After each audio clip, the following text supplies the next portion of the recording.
Let's get to understand the concept being pushed by the governors. I'm now being joined by retired Deputy Inspector General of Police, DIG. That's Mr. Habila Joshak. He joins us from Abuja studios. I'd like to welcome you to the program. I must begin by asking, North Central State, a meeting on security. The Benue State governor has cried out over the influx of herders. The Southwest states want an end to banditry and kidnapping and are asking for Amotekun.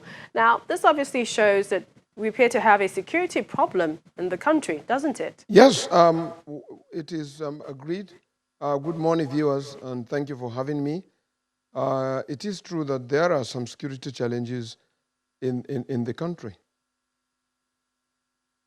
Now, if we must focus on, if I might come in, looking at Benue State, 2 years ago, for example, you were in charge of operations and you were deployed to take over the Benue State Police Command following renewed attacks on the farming communities.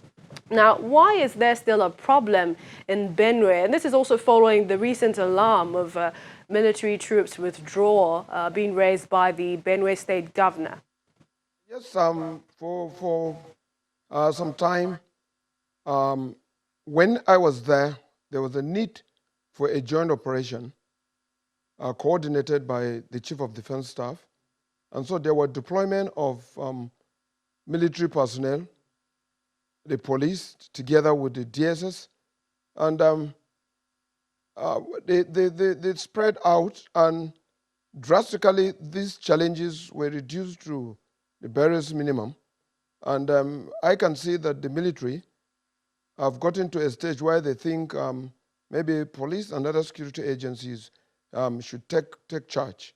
And I can tell you that it is not the same story of the level of threat in terms of security. It is not the same today. The military and other security agencies did well and have reduced that to a tolerable level. Certainly not, especially with the alarm the governor in Benue is raising. But what's your take? Is community policing the solution? Is it we're equipping our police? Is it a digital crime-fighting approach, or perhaps the lack of intelligence and synergy among police officers, or even the lack of the numbers that we have for our huge population? Yeah, His Excellency, the governor of Benue State, is the best man to assess the safety of his people and if the military could leave and that there will be peace. And the military also have their time because the operations are planned. And therefore, there's a limit to which they can stay in a particular environment. And to them, they must have assessed and discovered that the police and other security agencies can carry on in their absence. But His Excellency, the governor of Benue State, is saying that their departure has created another scene of a lot of headers heading towards Benue, and already there are crises. And I think that we have to listen to him.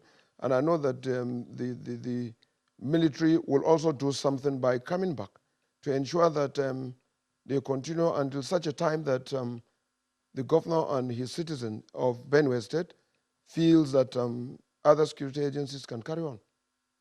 So this is not away to say from that there has been no action. This is to confirm that there were a lot of activities that has drastically reduced these threats.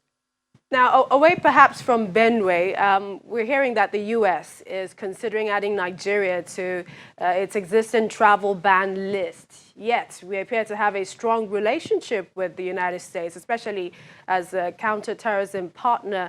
So this clearly says we probably are not complying with some security or other counterterrorism measures. What's your assessment, essentially, of the security situation in Nigeria, and how best do you think we can improve on it?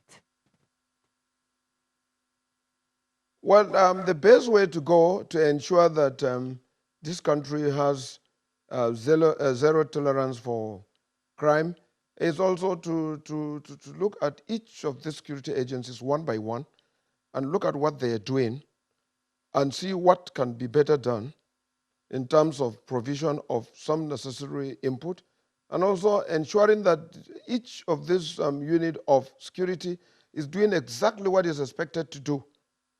In other words, they must try to assess what they're doing. For these security agencies, I can assure you that particularly the organization that I come from, the police, we have quite a lot of resourceful officers and men. Some, of course, properly trained and could also be retrained in terms of counterterrorism. In counterterrorism, the police is just coming in aid of the military because the kind of activities that is around the Northeast has to be driven by the military with a lot of other security agencies, the police, the SSS, and the civil defense are right out there. And I can still say that if we come together and look at what has not been done and what is expected to be done and what are the things required for doing them, I think that we won't have anything that will be overriding the role of each of these security agencies if we devote our time and dedicate our time with resources. I can tell you that we will be able to make an impact and we will be able to sustain this fight until we've gotten to a level that we can say we have had it good. Lots of optimism there. We'd like to thank you, retired DG Police, Mr. Habila Joshak. Many thanks for joining us at this time. Still to come on the program, Edo PDP crisis ahead of the governorship election. We find out what the party is doing